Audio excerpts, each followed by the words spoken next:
Here, do you want to hear about this cheese? Yes, then we can get started. Moorbeer is a semi-soft cow's milk cheese named after the small village, blah, blah, blah. The cheese has an ivory color and it is a bit soft. It gets immediately identified because of its black layer of tasteless ash, which separates it horizontally in the middle. Let me tell you, it's delicious. It's like really creamy and melts in your mouth. Have you ever considered that maybe the outer layer isn't tasteless ash, but instead you have that disease that the pirates in Pirates of the Caribbean have, where the food turns into ash in your mouth?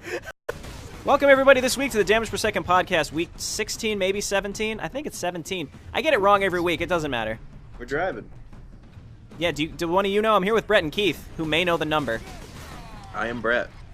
And this here's Big Jonathan. I don't know, dude. I've lost track ever since you mislabeled the episode or something. So I didn't mislabel anything. Are you crazy? I thought you did. I don't know. No, Brett. I take great offense to that, actually. So maybe you can just get off Skype right now, and Keith and I can do this ourselves. All right, bye. It's been for me, it's been not the most eventful week in gaming, but I'd love to hear what y'all have been up to. Y'all. 16, by the way.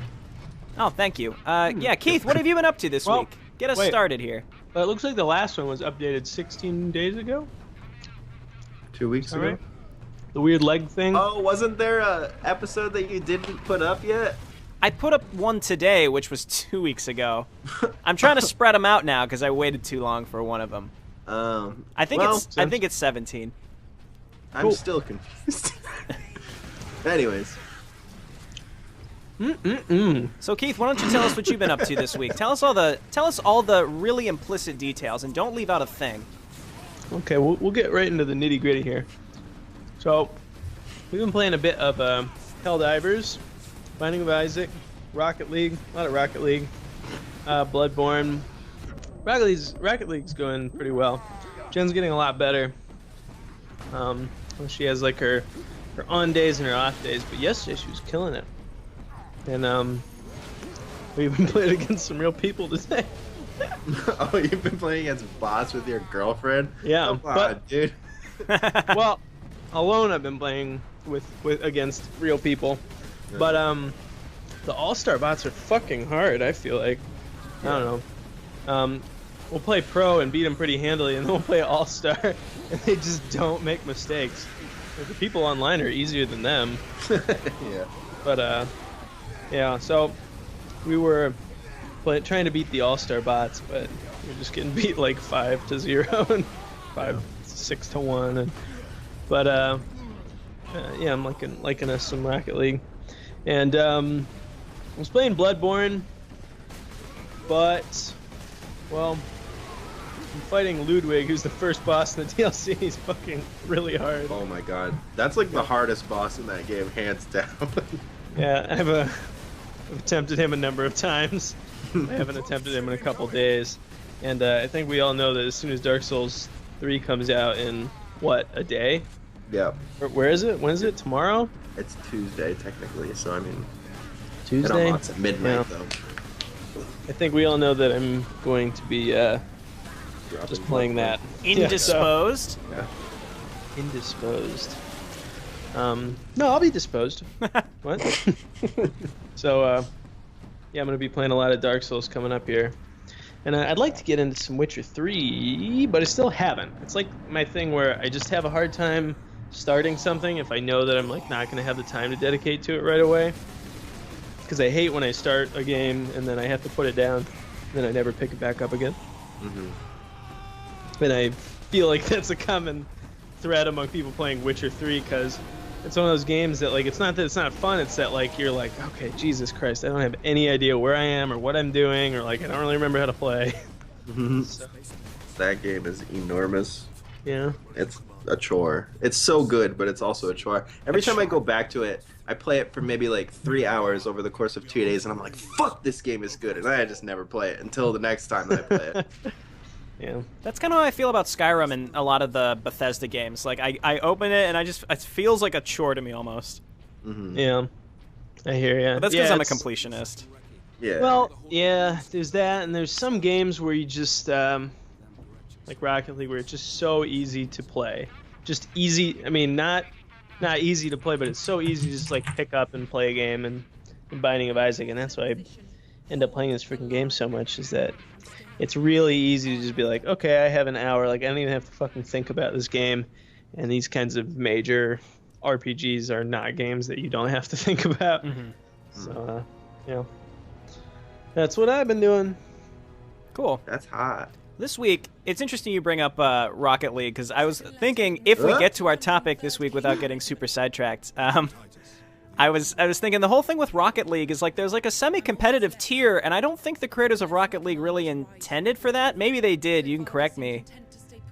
But it's hard to say. Not that I know of, but I'm pretty sure that game turned into something that they did not expect. Exactly, and I think that's what makes for a really interesting competitive tier of play is you have games where there's a very, very small entrance. There's a very small barrier to entry in terms of gameplay. But then there's a huge gap between casual and competitive play. Oh, yeah. And I think that's what makes for a good competitive scene. And we can talk about that more later, but I just wanted to give my thoughts on that since we were just talking about that exact thing, which is there's a low barrier to entry. I totally agree. Yeah. That game's incredible. We can get into that a little bit later, I'll talk a little bit more about it, unless I'm cutting you off right now, Justin. No, go for it. I just wanted to make that, and I can talk a little more about him playing after you. So me and my buddy hang out a lot. Like, everybody's got that like one friend from high school that they're like best friends with, whatever. So I decided we usually just hang out at his place and like watch TV shows or whatever. I decided to bring over my PS4 and I gave him Rocket League to play because he's not really much of a gamer. He dabbled in high school, like pretty much stopped once he went to college. And he was like immediately hooked on Rocket League. And let me full disclosure, sorry if you're listening to this, Nick. He's really not that good at the game. He's like he's really bad. It is funny when you have people that are like, oh, they really like a game that you're into. They're like, oh yeah, I love it. I've been playing it all the time. And then like it could be a game that you like, a video game. It could be just a game like tennis or something or whatever. But like people say like, yeah, I play it all the time. Like yeah, fucking I love it, man. And then you play with them once like the first time and you're like, oh. Whoa. It's a totally different tier. I mean, so whenever we'd play like split screen, I'd get like 1,400 points and he'd get like 20 maybe. So it's like I get this feeling that he just doesn't have like a fundamental understanding of how to play it properly, but he has so much fun doing it, and I think that's just such a testament to how awesome the formula is of like making something that's like sort of easy to grasp, but then you have someone like me who has hundreds of hours on the game, and he sees how I play, and he's like, holy shit! And his mind is blown, and he's like, I'll never be able to do that. So the funny part is he went out and bought himself an Xbox One just to get Rocket League. And so I texted him, he's like, yeah, I got an Xbox. I was like, what? And so now I've triple dipped on Rocket League now since they released it on Xbox. I got it on Xbox One now. Oh my god, you've gotten... You have it you paid for it 3 times? Well, so I got it for free on PS4, and I paid for it on sale on PC, so it's all good. And it's probably pretty soon going to be cross-platform with like party integration with that as well, so I'll regret it eventually, but for now it's okay. I'm surprised you don't already, but sure. Yeah, I mean, I probably shouldn't have bought it for Xbox, but I'd like to play games with him, so that's pretty cool. Yeah. He got Gears of War with it as well, the Ultimate Edition, which is like a remake of the first one. That game's pretty trash. I am a Division 1 player on Guitar Hero Live online, which is cool. Nice. Is that finally good? Did is that it. like the top? Wow. It's the top. So it said I was ranked like 140 something, so... I'm not trying to brag or anything, but I'm a world-class ranked Guitar Hero player. Damn. I mean, you don't have to brag about it. That's an achievement. It's like I look at all these games that I play, and the only one competitive game that I play, it's like useless to be good at because there's no like competitive scene for Guitar Hero. But that's it. Well, there are if there are leagues, right? Like there's leagues in the game. Well, it's literally competitive, but that's inherently competitive. If I'm really good at Guitar Hero, I'll get 100% on the song and feel really good about it. If somebody's really good at Dota 2, they'll go to a competition and win $10 million. So it's like. I don't know. What's the real good game to play here for that? I guess that kind of ties in as well, the whole competitive thing. But yeah, man, I'm just enjoying life, playing a lot of Secret Hitler, all that garbage. Well, it's interesting that Oh, it's also interesting that games can be so competitive in that way that aren't like you are not playing against other people at all. Like it's just a leaderboard, right? It's just another form that it can take. But in Guitar Hero? you can do like duels or something. Yeah, they added like a rivals arena thing, which I think I ranted about last week because you have to like spend coins on all these power ups and like a. So I finally got my guitar fully upgraded, and I was able to get to Division 1 pretty easily after that. Nice. It was a big struggle. I wanted to mention I played some Enter the Gungeon, which I said last week I was looking forward to. How is that? I've thought about getting that. Yeah.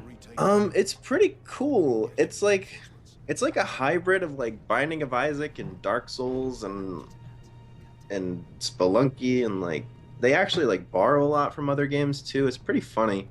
There's neat. a lot of funny cultural references. Like there's a weapon from Metal Gear Solid called the Stinger in the game, and when you shoot it, it looks exactly like the RPG from Metal Gear Solid, but it actually shoots out like bee missiles. So like bees fly out of it and start stinging like the enemies around.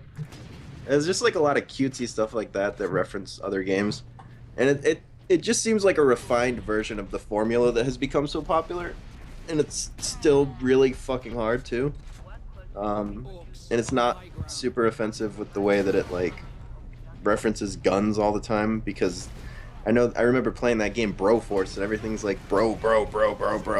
You know, they do some cutesy little pun like gun things, but it's not just super disgusting. Because it's like after the first 2 times, it's like we get it. Yeah, we get it. Yeah, you know, Enter the Gungeon. They got to do something, but yeah, it's fun. It's a really nice looking game. The bosses are fun and varied. I'm pretty sure the death screen is like stolen from Binding of Isaac. It looks exactly the same. And I'm terrible at those games. So I think it's a good game, but I don't know if I'm necessarily enjoying it still after like 5 or 6 hours, because I just can't fucking progress. How would you compare it to Binding of Isaac? I don't know. In what way? Like, is it better or worse? Which do you have more fun playing? Like, is the core gameplay mechanics? I know you can like roll in that game. Yeah, it's a little more bullet helly than Binding of Isaac. Yeah, I think I might inherently enjoy it more than Binding of Isaac, but I've also played more Binding of Isaac, so I'm kind of sick of it at this point. There's more novelty. Yeah, I hear you. Yeah, so like the dodge roll is really cool. It's sort of the Dark Souls effect where like it has frames of invincibility when you're in the air, but once you land, you're not invincible anymore. So doing all that is really cool.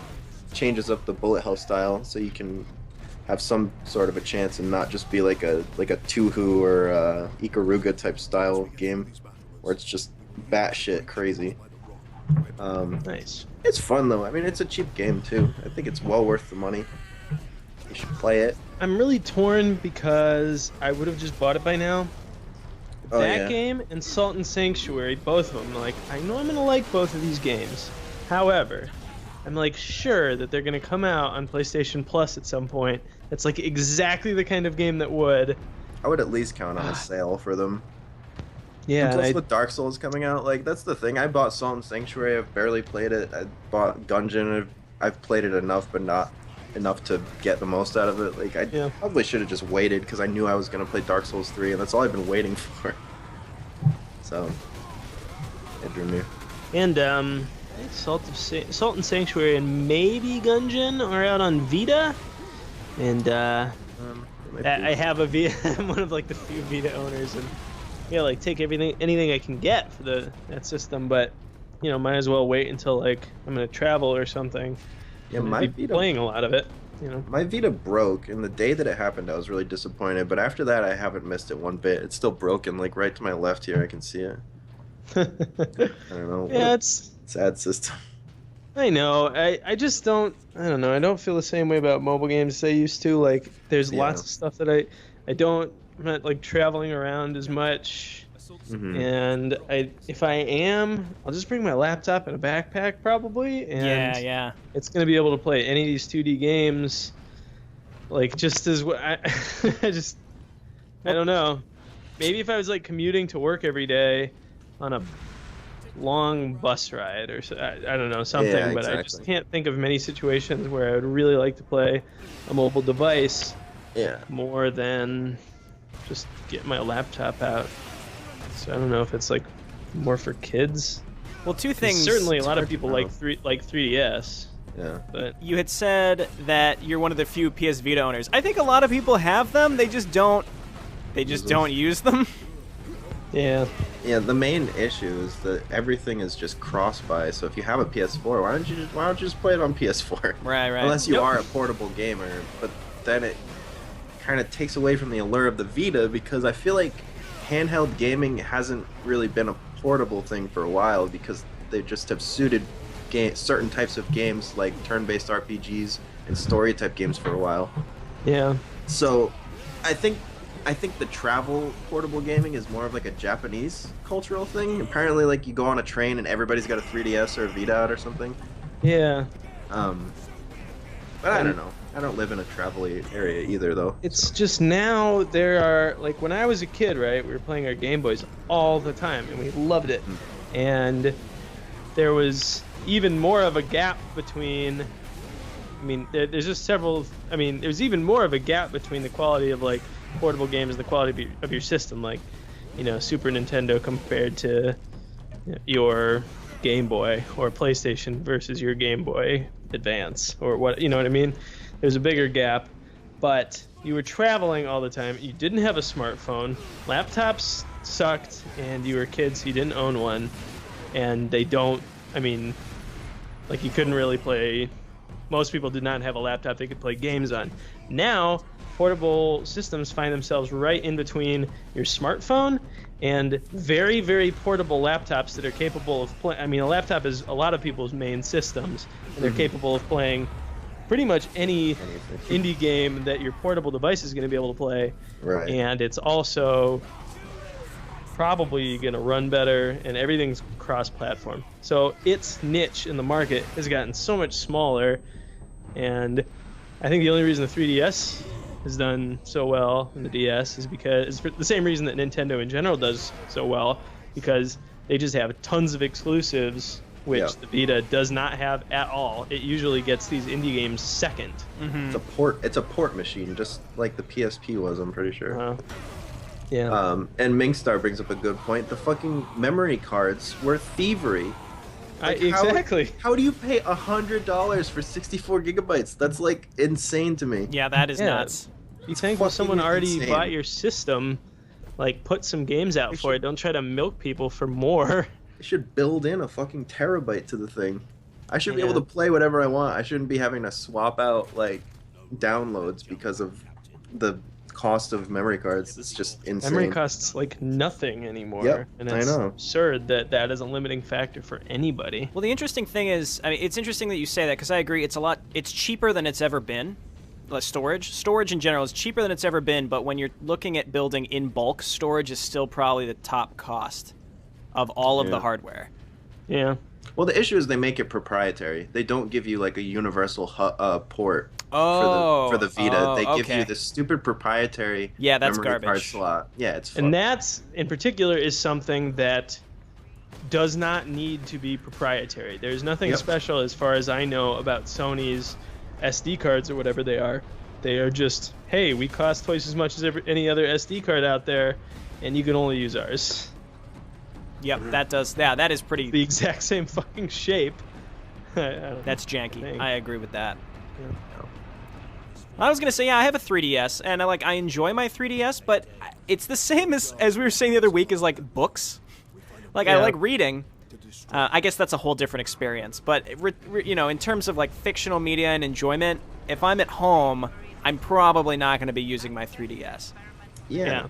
Though I used to play it when I was on the train. When I had a long commute on the MTA, I would play it there. But at the same time, I started getting a little wary, because that's how things get stolen. Because people don't pickpocket anymore. They just sort of jump on the train, grab something, and jump off, and the doors close. That's how you get robbed these days. And that was like a 3DS. I noticed not one person was doing that, so I was a little wary of it. Yeah, especially if you're the only person. Yeah. It's like handheld gaming. Why is the message that you're making something that people only play when they're in a forced situation where they can't play any other type of game? Yes. It is a weird model. Exactly. It is, and I think that's dying because of smartphones, and I'm sure that's why Nintendo's getting into the smartphone business. But I don't think the 3DS is on its way out either. That thing still sells really well, I'm pretty sure. Yeah, but they had to make like a whole new thing. Like it's like the 3DS Plus or something. Oh, the new 3DS. Yeah, new 3DS. It's like...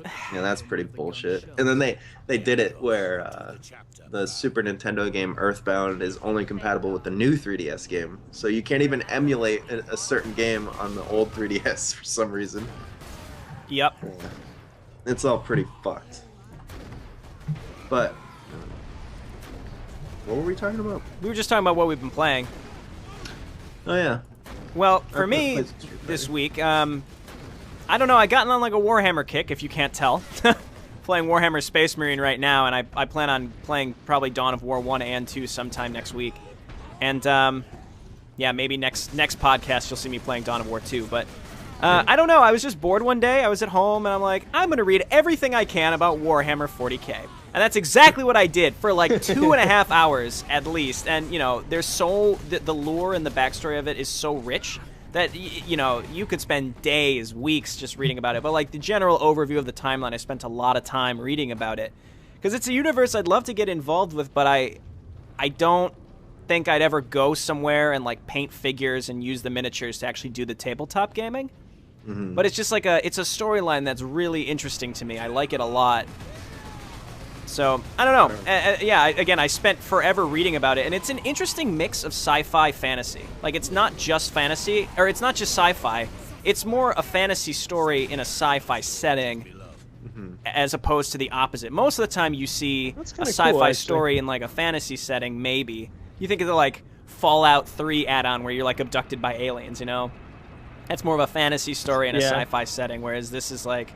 I don't know, I love the environment of 40k where you kind of just decide that you hate everybody. Like, no faction is one that you can really get behind, especially the human faction. It's kind of like Firefly. Yes, yeah, kind of. And I just like the idea of, like, the Imperium of Man is, like, super fascist and horrible and zealous and corrupt and religious. And, like, the whole idea, the Emperor, before he, you know, was crippled or whatever and put in this golden throne thing, is he wanted to expand the Imperium of Man and, like, bring about an age of science and free thinking. And then he was, like, beaten in some battle, and now he can't speak. And he just, like, helps the humans travel through warp space in some fantastic way. It's very strange. It's hard to explain in one go, but obviously it sounds strange. That sounds like Battlestar Galactica. Yeah. And so everybody, like, worships him as a god because he can do that, but it's, like, the opposite of what he originally wanted. It's really interesting, and, like, humanity has to be that way, otherwise they would just get overtaken by all of these factions. And I'm sure if there are 40k followers in the chat right now or watching this in the future, I'm sure you have something to say, because I only have a mild understanding of it, and, you know, maybe if you play the tabletop game, you have your own opinions of different factions, so it's pretty interesting. And I don't know, I really like it, and I kind of want to get more into it, and I don't think I would ever play the tabletop game, but I just kind of want to... It's something I'd like to get involved with in some way. It's neat. It's like a neat little community. I know they have some support for it through Tabletop Simulator. Maybe that's how you got sort of interested in it, but I wonder what you can do using that. Yeah, that's because people play Magic the Gathering. I don't know, that'd be interesting to see if people play with tabletop, like, miniatures. Yeah, possible. I loaded up like a random module that was kind of like that. And it was kind of cool. They had like animated they were like figurines, but they were animated. Yeah. So it was like, think like Star Wars chess or whatever when Chewie was playing with C-3PO and they had like the little guys on the board. Yeah. It seemed kind of like that. It was cool. That's cool. I think that game's got everything. Have you looked into that Warhammer game Vermintide at all, Justin? No, I think that one and another one they're like those are like actual tabletop games, kind of. Or they're modeled after tabletop games, I believe. Or maybe I'm wrong about Oh, that. really? I think Vermintide is like a co-op shooter type thing. Oh, is it? Okay, yeah, I'll have to check that out. Maybe it's not. Let me look it up. Maybe it's not even. I think Warhammer. it's kind of like Left 4 Dead. Really? Yeah, it's basically Warhammer like End Left 4 times Dead. Vermintide. I must have been, I must have just been mistaken on what it is. There was another, oh, you know what, it was, Regicide was the one I was looking at. That's the one that's, like, I think turn-based, tabletop, miniature-based. Okay. That's got 79 on Metacritic, so this Vermintide game. I think that's pretty new. I'll have to try that out. Because, like, everything I've played involving Warhammer, I've enjoyed. Like, this game is really fun, and it branches into multiple genres of games, too. So, like, this game is totally different from Dawn of War, and both of these games are totally different than the source material of a tabletop miniature game. Yeah. Yeah. Yeah. That's pretty much it for me. This game's always looked pretty fun to me. One other thing that I thought of and I wanted to mention is that we watched Star Wars The Force Awakens again today. This is my third viewing. I did too, actually. And God, you know, that movie's just great. I don't know. Like, it's still entertaining the third time. You know, I mean, any movie gets old a little bit, but this time I could kind of kind of analyze things a little more. And yeah, God, I think it's great. Yep. It was oh, sorry, go ahead. Well, I just really like the fight choreography, and it was just such like a callback to the originals in really key ways. And I think they really pulled together a lot of the intangibles that made I mean, we could say like dumb things about the prequels, but I think a lot of the stuff that made the originals really good were kind of intangible, at least to me. And I mean, I could theorize, but they really just, a lot of the stuff, like the fight choreography was just so different than the prequels and so like the originals in really cool ways. It was more about the characters than it was about the choreography. And I don't know, just lots and lots of stuff was really good about it. And there were certain things again that, you know, I thought were maybe silly, like I mean, I'm sure everybody's seen it, but just like the map to Luke Skywalker deal was a little weird, but didn't make a lot of sense in terms of like, you could just give him coordinates or something. This doesn't need to be like a weird puzzle. Right. Well, one thing I saw, I mean, a common complaint was it was too much like the originals, which, I mean, that's fine. I mean, it's kind of like recapturing that, right? And that this idea that there was like no system of government that was explained, like there wasn't enough backstory about the current state of the galaxy kind of thing. But at the same time, look at A New Hope. There was no explanation. It wasn't really needed. And if you look at The Force Awakens, they could have had more of a backstory explaining the New Republic and when it was destroyed and all that. But if you look at the scope of the story, it wasn't really necessary. And it might be something that's elaborated later. Now, one thing our mutual friend Adam pointed out, and I don't know where he heard it, but it was some kind of behind-the-scenes exposition, and it was in some other released media about it, and talked about kind of, because like I think a big question for people was like, well, the Republic won and the Empire lost, and it's a Republic, so why are they the Resistance? And there's this, you know, whatever I don't remember what Kylo Ren's group is called. First Order, yeah. First Order. Why again do they have this ridiculously powerful weapon, and the rebels are this republic of united planets? Like, you would think they would be in power. You'd think that, you know, but apparently they said it was basically people were wary of the way that the original republic became the Empire, and so they didn't want to have like a standing military. They didn't want to really like unify all these planets or systems super well, and so they weren't particularly strong, and it just sort of gave this other group the opportunity to kind of get a little foothold and make this crazy weapon. And I mean, so there wasn't much detail there, at least. I mean, I'm not sure where he was drawing this from, but that just sort of helped fill in the blanks a little bit, and I thought it was interesting. And apparently Leia was always against it. Like, she wanted to keep the standing military and you know, make sure that the Empire didn't come back. But There is some book that takes place a little bit before Force Awakens, isn't there? Not yet. know. They did one that was after Return of the Jedi that kind of explains the First Order. Right. But that's about it. And again, they could have done a little bit more. I would argue they should have done just a tiny, tiny bit. Not a lot, because then you end up like Overlord Moose said in the chat, like the prequels. And that's, I think they clearly were working against that. And that's maybe why they included so little. But I think they could have stood to have a little bit more. Aired on the side of less over exposition. And I do agree with that. It's obviously a fine line they have to walk. Yes. But overall, movie, I just loved it. Yeah, that was great.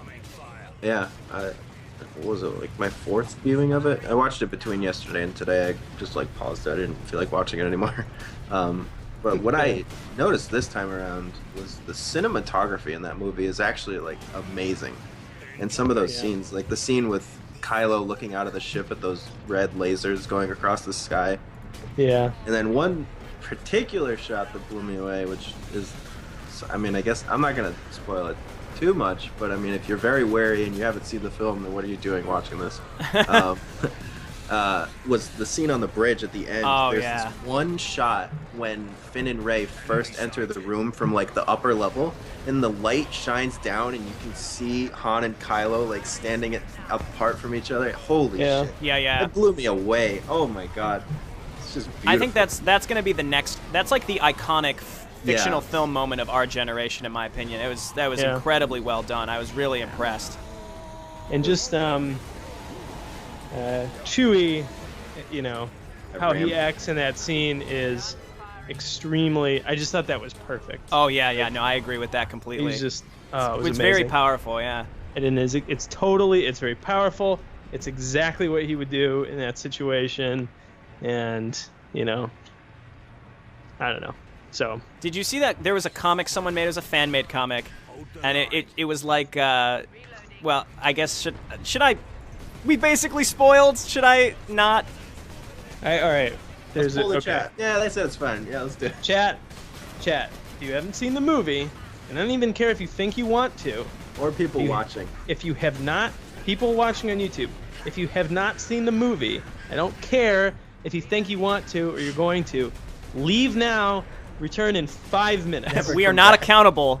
Leave now and never come We've back. warned you. Anyway, so there's this fan-made comic where it's like it's like panels of Chewie and Han and like growing up with Kylo, and like Chewie like mentoring Kylo and this kind of stuff, and then it shows. And then it flashes forward to the scene where Chewie is about to shoot Kylo, and he has it aimed at his head, and then it shows him kind of contemplative, and then he aims down and shoots him in the side instead. It's fucking amazing. Yeah, I've seen that before. It's so good. That's so good. And it's just like he just fucking like I don't know, like Chewie, he just like gut shots a Sith Lord, and then he kills about 50 stormtroopers in like 10 seconds. And it's amazing, and it's exactly how like a Wookiee who loved Han would react in that situation, and it gives him some credit, you know what I mean? It gives him some agency, because in that whole situation, like, he doesn't have any agency, and I really like how they always, yeah, sure, he's an alien, and it'd be really easy to just write him off and not really give him an important role, but he's always important, you know? Yeah, I think that was the moment, actually, when it really hit me, especially the first time I saw, you know, what's it called, like, frisson? It's like the chills you get when you hear like a compelling piece of music or watch a compelling piece of film. Yeah. It was like, you know, the whole bridge scene happens and it was really intense, and then it happens, you're like, oh my god. And then like when Chewie like roars and starts like shooting people, that's when like it kind of hit me. It was like it was just really well done. And maybe that's just because I like Star Wars so much. I don't know if it hits people who haven't seen Star Wars that way, but that's just sort of, that was the moment I thought it was that's when I'm like, wow, this was so well done. And it was a perfect balance between giving, you know, screen time, showing the reaction of Finn and Rey, who are important for the new series, and obviously you want to see the reactions, and they're there and they're affected by it, and they're the main characters. It was a great balance between them and the original characters, Leia, Chewie, and, you know, Han. And they let Han be Han in those movies. He wasn't just like, oh, okay, I'm an old father guy now. It wasn't you know? just Like, it wasn't just old Harrison Ford like he has Yeah. been in almost every other film he's been in since. Yes, in like the Indiana Jones movie, in the third or the fourth one, the Crystal Skull, he is just old Harrison Ford. I didn't feel like he was Indiana Jones. In this one, I felt like he was Han. And I felt like Leia was Leia too. I wasn't sure because Carrie Fisher is a weird. I mean, she's weird in her interviews. She's really goofy and like, and just like almost unrecognizable from the original Leia. And I just like it came through so well. Like I was like, oh, I'm. And I even hate to say it, but like I wasn't sure because she hasn't acted that much since then. And Mark Hamill too. Like I mean, he's done lots of voice work, but he was amazing it's been a in long that. time since he's done Luke. And it and Leia just came through so well. I felt like it just like the character came through so well. Anyway, I'm sorry. No, I'm with you on that. We never really took time to talk much about Star Wars. So let me Because pull. at the time, I gotta yeah, it pull was- the group. We could talk about Star Wars for another 15 minutes and then the anecdote, or we could try to talk about competitive gaming and Fuck it. fail like like last week. I do have some stuff for competitive gaming, but I have stuff for both. yeah. I'm happy to talk about Star Wars if you have something else to branch off onto. It's already been so long about Star Wars, and we all love Star Wars. I know. You could just call it the Star Wars spoiler cast. It's gonna be the Star Wars. Okay, I mean, fine. we already Alright, spoiled the ending. I mean, it We can't will get do worse an than esports. that. We'll do esports. We got stuff for There's that. so but- many topics about esports that you can talk about. You know. Yeah, it's my fault for like bringing up fucking the Star Wars movie right at the end of what we've been playing. Hey, For it's no reason. problem. Yeah. So I guess one thing I'm curious to hear your guys' thoughts on is the common criticism of it borrows too much from Episode 4. Do you have a rebuttal to that? Because I kind of do. I think it's a great point. It's paced very similarly too. And it was partially like hedging their bets, I think. And some of the things like exactly how much strength the, First Order, the Empire had recovered in this time was a little bit silly, it seemed like. But so for those reasons, like, those are my only criticisms of the movie. And I loved everything else.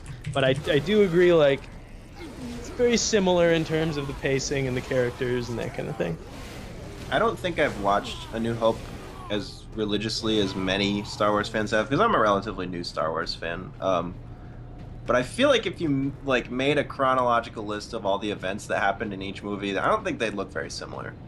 And I think people are just misguided in the fact that there is a new Jedi, and obviously she needs to be trained, and blah blah blah. It's like, obviously there's going to be some parallels because that's what happened in the old ones, but it's a new movie, and I think it's done very well. Yeah. And I think people that draw that comparison saying, oh, it's too similar, I think they're the type of people who are just trying really hard to not like the movie. I agree with Yeah. that completely, and that's exactly what I was going to say. Is I think that the point is valid, but I think there's so many people out there who just have to find a reason to hate something that's popular. They have Just to. contrarian people. And I'm even like that a little bit, like, in spite of myself. Like, sometimes I just feel like, all right, but there were, like, I go out of my way to try to figure out, like, well, they could have done this better, and they could have, but I still appreciate, I think, when the collective thing is really awesome and well done. Right. And I think maybe there's also an argument where people who try to find a reason to hate it are doing it in a way such that they're trying to argue with someone that would say this film was, the best film of the year, the best film of the last 5 years. And like I would be like, it was a fun movie. I liked it a lot because I like Star Wars. I think if you didn't see Star Wars before, you would still enjoy the movie. I don't think it was a bad film, and I thought it was fun and enjoyable. But I'm not arguing that it is a piece of, cinematic genius. I think they just did a great job with the source material. I think they did fantastic. And I'm not saying that it was better than fucking Citizen Kane or something, And I think the people that are like desperate to find something wrong with the film are assuming that they're arguing with people that are obsessed and just want to argue that Star Wars is literally the best thing in the world. Yeah. It's just one hell of a good movie. Yeah. They cast really well unknowns so that they could be these characters, you know what I mean? And they I mean, there was a good amount of fan service. It was paced very well. It was, they learned from the mistakes that the prequels made. It was just one hell of a great movie, and it's one of the only movies in recent memory where I just felt like gleeful like a little kid while I was watching it. Yeah, yeah. Aren't there people who are like, oh, Rey sucks. She doesn't even know how to fight with a lightsaber, blah, blah, blah. Like, that's an argument, right? Like, it's people that just didn't like Rey because, oh, suddenly she can do stuff without having been trained, kind of thing. Well, think of it this way. Luke guided a torpedo down a tiny chute with no training. You know what I mean? He was on the Falcon, and Obi-Wan was like, just use your feelings, Luke, and he sucked at it, and then, oh, I guess he can just do this thing with a torpedo now. So I just argue it's very similar. It's very similar, and people just want to argue that she's some, like, what's the term that nobody used until this movie? Mary Sue or something? Yeah. I just don't get it. Oh, so people think she was, like abnormally good at what she was doing or whatever? It is no more unheard of than, like, okay, we saw at the start of the movie, they established it. She's good at fighting and defending herself in melee combat, like with a melee weapon, all right? Then she's clearly a powerful Jedi. People don't know her backstory yet. She may have had training in the past when she was a little kid before she was dropped off. Even if not, it's no more unheard of, like you said, than Luke, a completely, like, who just started flying an X-Wing, by the way, like, basically. I mean, I don't know, he's had some piloting training, right? But he's totally new to the rebellion, and he does that. I mean, guides a proton torpedo down a chute and blows up the entire Death Star. Yeah. I'd say that's... I never realized he guided the torpedo. I thought he just shot and did it. Used the Force. Oh. Remember, he puts away his little scanning device, and Obi-Wan comes in his head and says, "Use the Force." I just thought he was aiming in the right place. Well, that too, but that's the idea, though. Is if you want to make the argument, then yeah, maybe the film didn't do the best job at portraying it the way it could have. So, like, think of it this way. The way I kind of interpreted the scene, and not to defend the movie, because I understand maybe that they just did a bad job portraying it, but when she did the mind trick on the stormtroopers, people were like, she shouldn't have known how to do that. And my thought, the way I interpreted that, and not just in reaction to people complaining, was she just tried it and it happened to work. It wasn't like she knew exactly what she was doing. She just thought maybe this will work, so she tried it. And again, maybe the movie, maybe the makers, maybe the cinematography, whatever, just didn't do the best job at portraying that. I will give the critics that. But at the same time, maybe they're just looking for reasons to really not like it. Yeah. I mean, there's a lot between the lines, too, because you don't get really... I don't know if this is the right word, but you don't really get much exposition from Rey in the later parts of the movie. You only really see her, like, using the Force, so we don't know if there's maybe somebody communicating with her, like, or some weird shit going on.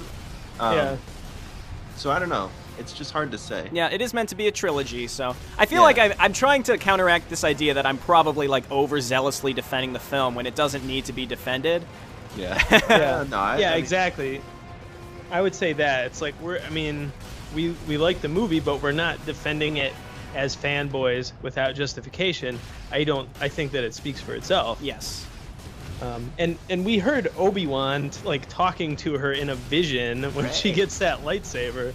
So so maybe Obi-Wan was communicating with her in that cell, I think teaching her how to do that thing. He has some weight. All things are possible through the Force. Another thing I was thinking of was when Kylo Ren's talking to that mask of Darth Vader. Maybe he's not actually talking to just a mask, and he's like communicating with somebody. Oh, somebody said that in the chat earlier. Someone said maybe Snoke, or whoever Snoke is, has some ability to, like, make fake Force visions. So, like, he's, like, making a fake Darth Vader for Kylo to talk to. That's a cool idea. Which is how he's tempting him. That's a cool theory. That's really cool, actually, yeah. Credit to whoever said that. I'm sorry, I don't recall who was saying that in the chat earlier, but that's a pretty neat idea. We'll just give it to this the big brat guy. He probably came up with it. I will say that, like... Oh, never mind. I was going to make an argument that, like... Do it. Well, no, it doesn't hold weight, because I was about to say, like, well... I mean, I was going to say, like, well, it ends on more of a low note than A New Hope does because of Han dying, but then I thought about, well, he's kind of the Obi-Wan for them, so it's sort of a, that. Well, he was more established than Obi-Wan was in Episode 4, at least. How about Rogue One? It looks good. I think it looks cool. I love some of the scenery, and I would really like to see a like a live action Star Wars show, but I wonder if like the quality would, maybe the quality wouldn't be as good and it would do a disservice to the source material. I'm not really sure, but I do think it'd be really nice to, because in shows you get a real nice relationship with the characters, because you just get to see them day by day doing their daily thing. They're not, I don't know. Yeah, what about Daredevil is based off of the Marvel Universe, and everybody loves Daredevil, arguably more than some of the films, most of the films even. So, like, they could do something in a smaller in scope in the Star Wars universe that would make for a good television show. I thought the Han Solo thing was going to be a show, and then turns out I was wrong. But yeah, I'd love to see just something like that where, like, hey, it's just this is a smuggler going around about his day-to-day business. Maybe there's not even any Jedi in the whole thing, maybe, or it's. That's what I like about Rogue One is it seems to me like there won't be any Force use, and I understand how that's some people's favorite thing, and for me, I kind of like the Star Wars universe where there's an absence of Force users. I don't know. Yeah. That's just my personal preference, so that's why I'm looking forward to Rogue One. And Brett, you probably don't know who this is, but Keith, what do you think? Do you think maybe the main character of Rogue One could be a precursor for Mara Jade? I think it'd be amazing. Isn't that Clone Wars? Okay, because we were talking about it today, and we said someone said we were speculating on who Rey's parents could be, and someone said, wait, what about? Because we were saying okay, so is it Luke or is it like Leia and Han? Maybe she's like some like a sister to Kylo, and then someone said, what about Rogue One? What about the main character of Rogue One? Maybe she's the, Yeah, it may just be totally standalone, but it looks good. Comes out first. I don't know. I think she looks. I think she'd be too old. Like she's in her the actress at least is in her 30s, and Luke is like 18, which takes place after Rogue One. But that's still possible. Yeah. And they have to introduce a mother figure. I guess they don't have to, but it'd be strange if they didn't at least talk about it. If she's Luke's kid, she very well might not be. And honestly, I don't see why everybody has to be related. I was just gonna make the point that I feel like whoever Rey's parents are has to have like a bigger impact than just this person, Mara Jade. But I'm realizing now that since that film is juxtaposed a year before 8, maybe that will be the big thing. Like maybe why are they doing this movie first? Yeah. Could be no reason. There could be a reason. Because they wanted to do a Star Wars movie every year, and 8 won't be ready yet. Yeah, pretty much. Everybody thinks it's either going to be like Luke's daughter or Han's daughter with Kylo's brother or whatever, or sister. That's the thing, is that it's all kind of expected. Luke has that huge voiceover in the trailer that he didn't have in the movie, where he's like, Force is strong in my family. Like, I have it, my father has it, and you have it. And you're like, who are you talking to? Yeah. Who's the Force user? Maybe he's talking to Kylo Ren. Oh, that's a good. Yeah, that's a good point. Yeah, because he's that was related. his mentor, right? That would be the most interesting red herring, is if Rey just really wasn't related to anyone. Maybe she was just his star pupil, and he had to hide her away because Kylo was obsessed with her or something. That'd be great. I kind of wish that everybody wasn't related. It's a little bit like, I don't know why. It just feels like a little sad to me for the rest of the Star Wars universe that like everybody, every important Jedi in the past 200 years is just like, or in the past 100 years is just related to the Skywalkers. Yeah. So. Yeah. I thought Kylo Ren was an excellent character, just to sort of change the topic. Everybody gives... There's a lot of Kylo Ren haters. Well, no, I know. Yes, everybody gives credit to Daisy Ridley, John Boyega, and Oscar Isaac, and I really think Adam Driver deserves some credit. And here I'll once again defend the movie, even though I'm not trying to zealously do it, is everybody who talks about Kylo Ren's like, oh, he was such a little baby, he was such a little bitch. And that's the point. He's supposed to be. He's written that way.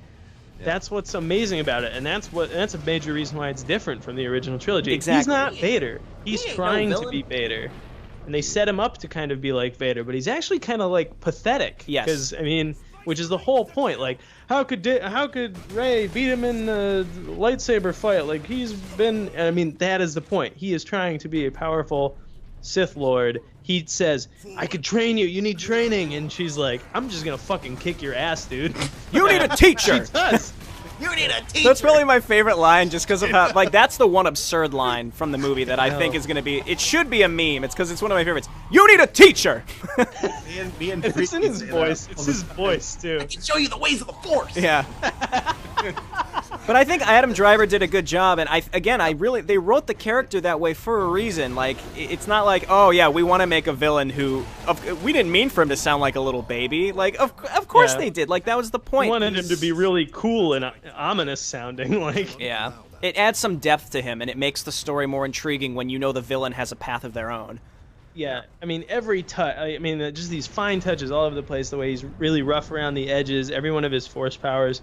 Like, he's got strange stuff that you've never seen before, like stopping a blaster bolt in air, but it's still, like, buzzing all around, all over the place, and his lightsaber is crazy. He's got anger problems. He's not in control. He's super conflicted motive-wise. You know, like, it fits together very well. Mm-hmm. There's some weird shit going on with Kylo Ren, especially the way he was, like, crying, and then he just kills his dad, like... Yeah. That was a pretty powerful... I mean, we talked about it already. It's powerful, the way that he reacts to this, because he, like, thanks him for something. Like, I don't know, he's obviously very troubled. Well, and also, I like just the lighting. Something as simple as the lighting, like the sun is going out, and so he's like half blue, half red, then the light goes out and he's all red kind of thing. So it makes you wonder, like, did he really plan on killing Han the whole time? Maybe he really was conflicted, and it wasn't just some sort of trick. I still think Leia's reaction is feeling the light dying, and Kylo Ren that she mentioned that she could feel before. Oh, yeah. I don't think that she felt Han dying. I think she felt Kylo's light dying. And, I don't know. I think there's a couple scenarios, one of which is he was conflicted, and he was saying, I need to kill you to just totally, you know, send me over the edge, to just fully get rid of any influence I have, you know, towards a temptation towards the light. I gotta kill you. And I'm not sure if Han didn't understand that or had some other motive. Like, because there's a chance he was just like, as a father, he's like, yeah, anything, you know, what do you need? And really what Kylo was talking about was killing him. Yeah. I hope not. I hope, like, he didn't... Like Han was smarter than really that? That's sad. what you like to think, yeah. It's really sad, but, I mean, I could also see that being the case. I don't know. It's so well done. It can be interpreted in multiple ways, and it might be cleared up in future films, but that's another reason why I thought it was good. It lets the audience sort of think about these things as opposed to being, like, just shoved in your face with some goofy exposition like the prequels. Just some bulky garbage of people sitting on a couch talking about, well, Kylo used to be this way and now he's doing this. It's shown to you. It's shown and not told in a good way. Showing versus telling. That's what all my English classes taught me. Like Overlord Moo. Leia, Han, bring back our boy. Also, put on this red shirt, would you? Yeah, that's actually an interesting... Good job, It's Lance. interesting you brought up showing versus telling. I haven't thought about that in a while. It's the difference of, like, information dumps versus actually just showing what happens. Exactly. Like, the prequels still are full of questions. information dumps, and you can enjoy those movies for what they are, but you have to admit the storytelling is not... It's all telling and no showing, so... Yeah. What questions were there at the end of the first prequel? I mean, I understand that it's a prequel, so a lot of this stuff gets resolved, and we know how it ends, but... Maybe who's the... Like, is Padme the mother? Because their age difference was so that much. was Why a good does question. Vader turn? But that was just, like, the only reason... Well, That's the only reason Who those the movies fuck is existed, Darth though, Maul? so they're not going to play their hand in the first... Yeah, well, I was about to say, like, part of the reason why that was so weird is just because of a very strange casting choice Yeah. that they made. But, Wait, who? well, the fact that Padme is in the first prequel, and it's Natalie Portman, and she is, like, 18 or something, and Anakin is, like, this little child who's basically babysitting him. And then in the next movie, they're, like, the same age. Yeah, that's really so fucking weird. stupid. Oh, You're like, that can't be right, because Yeah. it's super weird, right? Oh, I guess it is. Okay. I think the prequels, they're easy targets. It's low-hanging fruits. I can appreciate low-hanging people who like them. That's fine, but... They're entertaining, but you know, there weren't, like, you wouldn't have discussions about the plot necessarily like that many after that movie was out. Granted, I 10 or something. I don't know how old I was when these came out. Older than that, but you know, I probably wouldn't have these kinds of conversations about movies anyway. But all right, it's anecdote time. Unless someone got something burning to talk about Star Wars more. No, good movie. Can't wait for the next one. Yep. I feel like Disney just has this thought of like no bad Star Wars movies. Under no circumstances can these be bad. They'll put as much money as it takes to make them okay. I'm sure that they're throwing money at this franchise. Like, it makes fucking so much money, I'm sure. Yeah. And I just love how like they've done a really great job, and they're like, "Yep, we're gonna make a fucking ton of these." Yeah. All right, just do a good job. And the other thing I'll say is that I wanted to mention was I really liked. So number one, Poe's humor at the start, like that was great. It was like classic Han Solo, and I'm excited to see more of him. I'm excited to see what Finn ends up doing because everybody, like the marketing campaign was amazing misdirection in like every way. I mean, everything in the trailer was like not what you expected. You thought Finn was going to be the Jedi because you saw him holding a lightsaber, but he's really just a dude.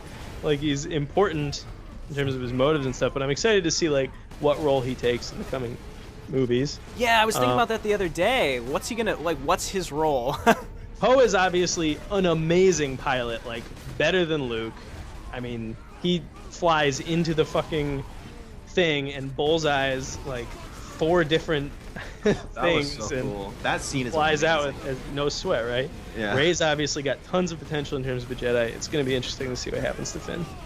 I'm sorry, maybe this is gonna go late. I'm sorry, but I have to bring this up because I think it's really easy to forget, and I forgot by the end of the film that Finn was like a brainwashed, trained child to be just like a killing machine, and I totally forgot.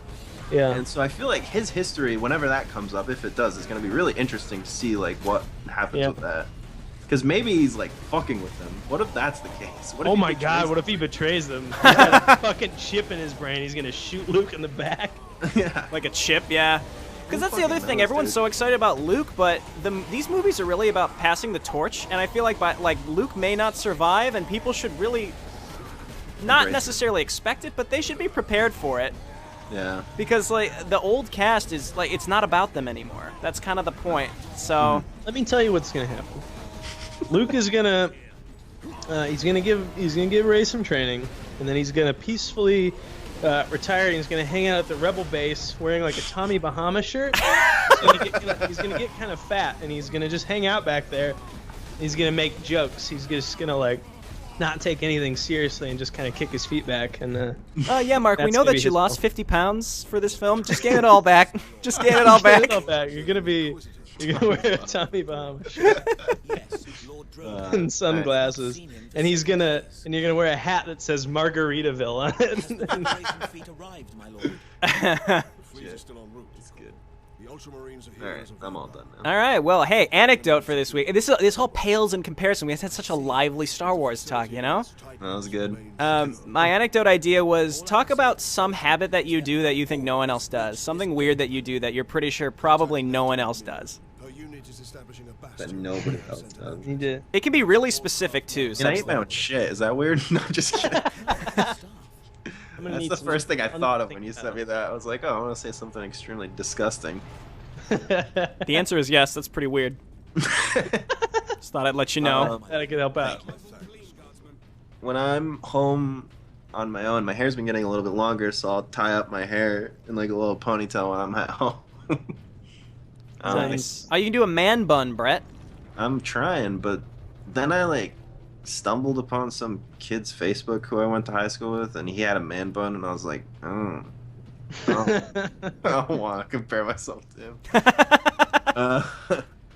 My opinion is that do the man bun.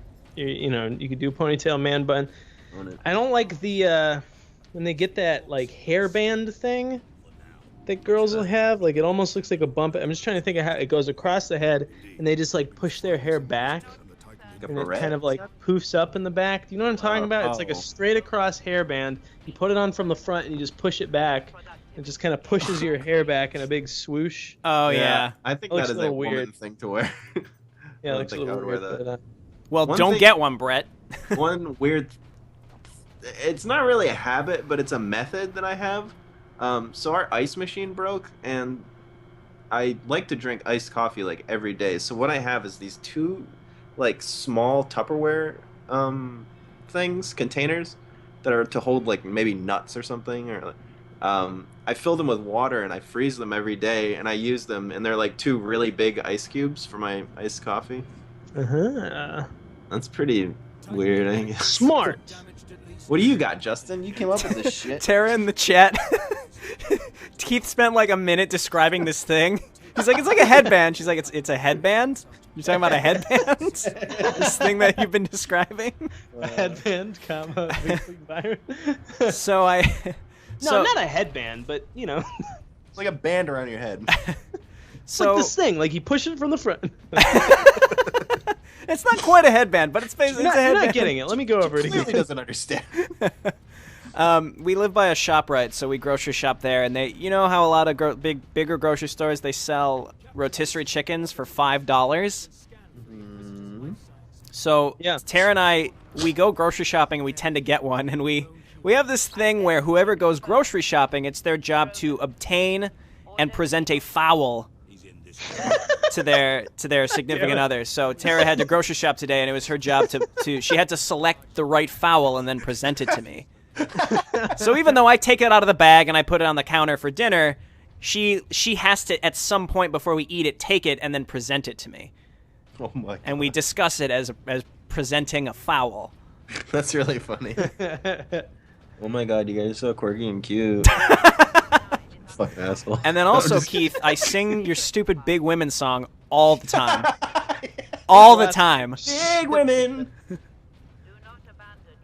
Yeah. And I blame you completely. You used to just say Big Women, and I did that, and then you're like, well, I made it into a song, and now I sing the song all the time. Wait, what's the song? It's Big Women down on the farm. Big women, I mean you no harm. That's it. That's the song. It makes no sense, and it's great. Oh wait, you expanded on it, right? Yeah, I Just made it. like I made it you a typed longer out song, but whole it's not. thing, you It's turned not it- mine. Justin made like a whole rap for it. I made a rap for it. An alternate version was I would say like, big women rolling down the street. Oh, oh. Big women, the kind I'd like to meet. Hey, big women, come over here. Don't worry, women, I have. Yeah, I remember that. Well, thanks for telling me, because now I'm gonna sing that now all the goddamn time. Hey, big women. When Justin said this anecdote, Keith, I figured you would have some golden things. Well, there's a lot of dumb shit that I say. There's lots of stupid names. Like, I'll always say, like, hi, my name.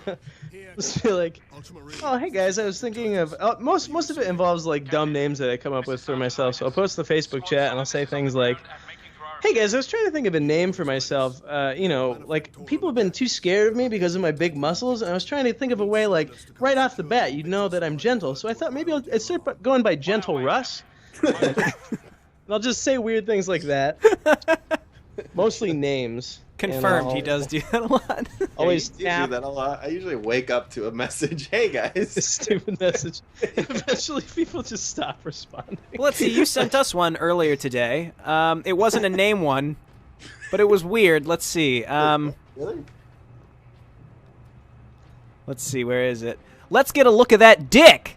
Oh, sorry, wrong message. Oh, yeah.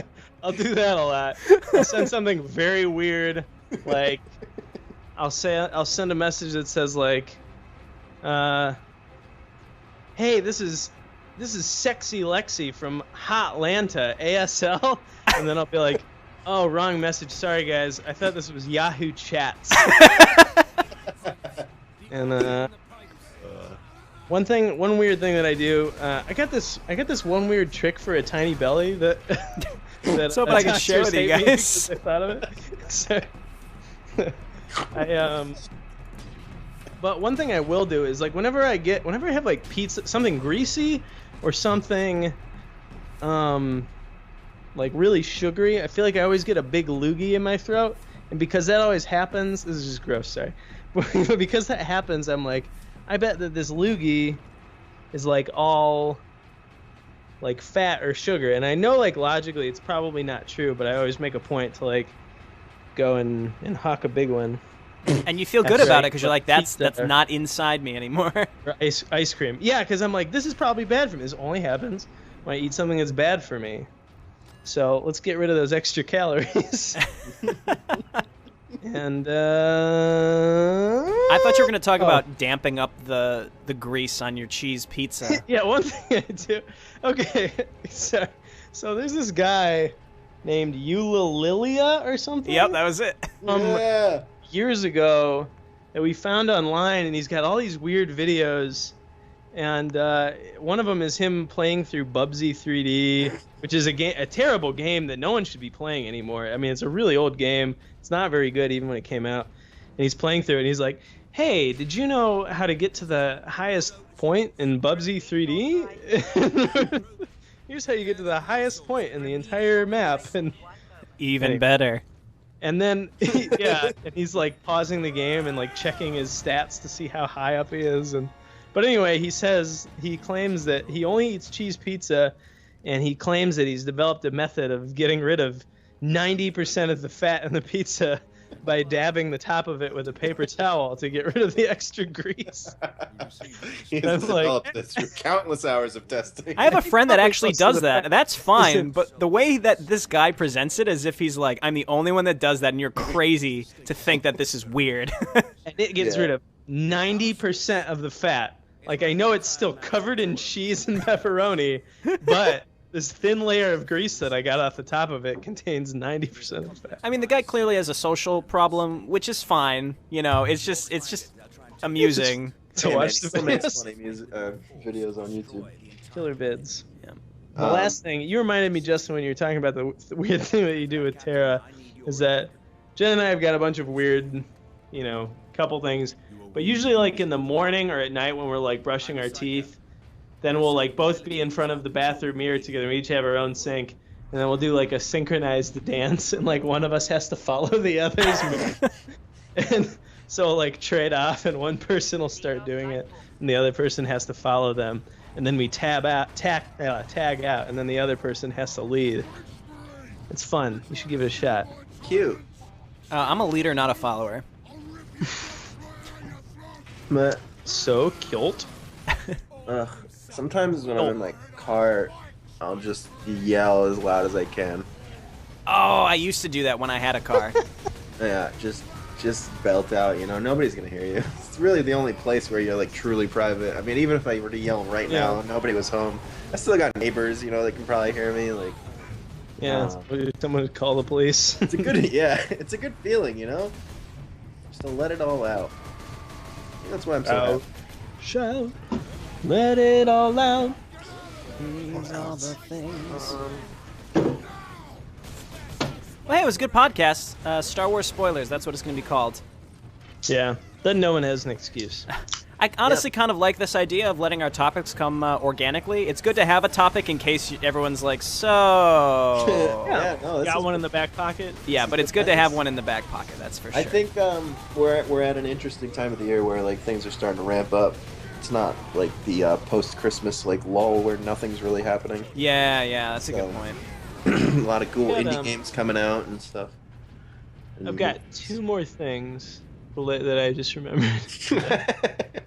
One, there's a picture of Daisy Ridley giving a piggyback ride to Mark Hamill, who is probably like more, heavier than average adult man, and she is like a 110-pound young woman. She's ripped. Awesome. She's ripped. She's probably more than that, just in muscle. Yeah. Apparently, she can deadlift like 175 pounds, which is a ton for her, weight, and that's pretty awesome. And then two, I'd say there was like a big hubbub, and this is the wrong time to start this, but there's a big hubbub online. People that were like really upset that Rogue One had a female protagonist. Oh my god! I just wish the SJWs would let go of Star Wars, right? It's like, Jesus, get over it. Kenji, you can have fun with Star Wars regardless. Like, anybody could be playing that role. It's going to be the same goddamn thing. Stupid. It's just that, like, the people who were just, like, sexist about it, I feel like I didn't even mind that much. But the people who tried to justify it to themselves, like the Redditors that were like, there's nothing inherently wrong with, like, a female protagonist. It just seems like forced. You know what I mean? Like, with... Like the first Star Wars, and then this one, like not okay. Well, every other Star Wars movie had a male protagonist. Now 2 of them have female protagonists. Yeah. And I mean, as the main protagonist, and who else is in the top billing there? Probably like Mark Hamill, Harrison Ford, John Boyega, Oscar Isaac. Let's say Forrest Whitaker is in Rogue One. Kylo Ren, I don't remember. Yeah, that's fucking cool. And so it was silly. BDVs, basement dwelling virgins, are the ones that are offended by that shit. If you're offended by the way that they cast these fucking awesome movies, then you should just stop watching them. Really. Yeah, I mean, I trust the casting after The Force Awakens. Exactly. I was afraid of those new actors, and they did fucking great. So let them cast who they want to cast, because they clearly have done a good job. And it's just not something I would think twice about. Who cares who is what? Yeah. It's so stupid. 50% of the population, guys. I think the issue is that it challenges men's masculinity when they're already like self-conscious of it or something because of the way that media is. It's like so stupid. Yeah. Making something out of nothing. Yep. Well, it's people who have nothing else to worry about. We've all been there. And it's like, come on, guys, more eye candy for the rest of us. Sorry. Oh man, I really snorted there. That hurt. Well, on that note, podcast over. All right. Night, guys. Night, guys. Bye, everyone. Bye, podcast. Thanks for tuning in. Sometimes I take my hair and make a beard for myself using a ponytail. I would do that if I had enough hair. That, yeah. I've also already got a beard, so it's kind of pointless. One thing I want to do is make my beard like really big and long, but that's so hard to commit to. Because there's a period where it just looks so scraggly and bad. Life. Yeah, same here. It's like good, awful. Oh god. Awful. Yeah. I think there's a period after this when it will look good. I just don't know if I'm willing to wait. I've tried. I've done the same thing, and it never did. Yeah. Unfortunately, it just never did. I might just let it do its thing. How I see. I got like this beard wax or whatever. It's like it's good to just keep it all in check. It makes it look a lot better actually. Ooh. But Well, I think I'm gonna end the stream now. But I had a great time. Yeah, that was a good one. Yeah. Thanks for wondering if we were gonna end up talking about Star Wars the whole time. Because I remembered that I wanted to bring it up, and then Keith did bring it up because I forgot, which is cool. I'm fine with it. It was fun. That went well. Justin, listen, we can tell you're pissed. Just get it off your chest. I should just do this podcast myself! I make all these plans and no one gives a fuck! We'll get to the esports, guys, because I got stuff for that. Yeah, me too. That'll be a good one. Because it's not just like esports in general. Like, we can split it into subtopics. Dude, it's been marinating, and this shit is gonna taste like gold when it comes out. Marinating? Yeah. Well put. Okay, I'm gonna pause here. But hey, I'm gonna end the stream. I hope everyone has a good week of work, school, unemployment, whatever you do. I hope you have a good time doing it. Thanks for the shout out. I'll have the time of my life. When is the next Mass Effect stream? I don't know. I'm thinking maybe Wednesday. I'm gonna try to stream consistently on Wednesdays, once a week. That's safe. That's Mac and Cheese Wednesdays. Mac and Cheese Wednesdays. That's when It's we the make Lord's mac Day. and cheese. It's the Lord's second day. Hump day. Because he's watching. My house every day is the Lord's Day because I actually love Christ and God. So get on board. Okay. We got to play Rocket League.